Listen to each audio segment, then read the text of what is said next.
Hey, Nicholas Horn here, and I interviewed an SLP by the name of Stephanie Sanders. She is a UGA graduate in the Communication Sciences and Disorders bachelor's and master's degree program.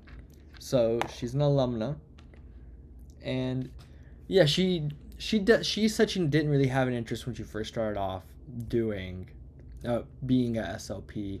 In her internship, she'd worked with both older and younger populations, and she really enjoyed both of those. And so she wasn't really sure what she wanted to do, but she got a call like right after she was finished with SLP and was hired as a SLP for the Madison County school system, where she spent a good bit of time. And then after that, she they had two kids and her husband was working, so she went to be a stay-at-home mom for a while. And then now she she was being a stay-at-home mom. And then, like in the span of 2 days, she got two separate phone calls. One asking her to be an SLP, doing like 10 hours a week at a nursing home, and then another one asking if she would take on some clients for this private pediatric SLP clinic that was like overflowing with patients that didn't have enough therapists, and they asked her if she would do that. So she does nursing home, she does about 10 hours a week there, and she does like 2 to 3 days a week at the pediatric clinic. And some challenges. So she said for the pediatric clinic, one of the biggest challenges is staying up to date and staying fresh with ideas and concepts for the children to do, because some of these kids she said she's seen for like 10, 12 years, and it's kind of hard to show that you're continuing to make progress.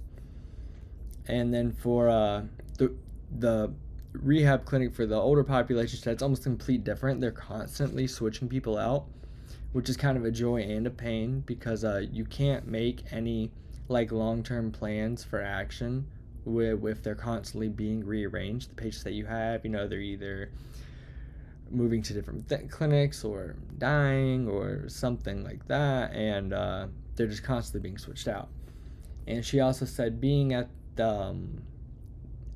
with the older people, being at they have to report their findings to like a rehab company. That's who they work through there. And she said that one of the hardest parts is just like following their rules and regulations and ensuring that you stay at 85% productivity an hour without dropping below that, while also showing that you're making continued progress. And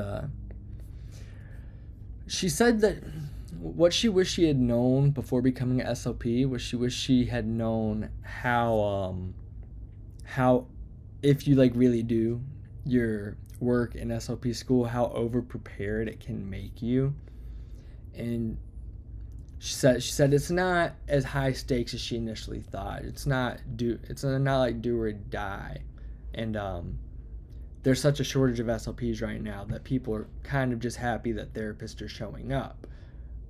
So she just said that just don't stress about needing some like big, really fancy job right as you get out, because there are jobs out there, and it's not as high stakes as some people like to make it out to be. But I had a really good talk with her, and yeah, thank you.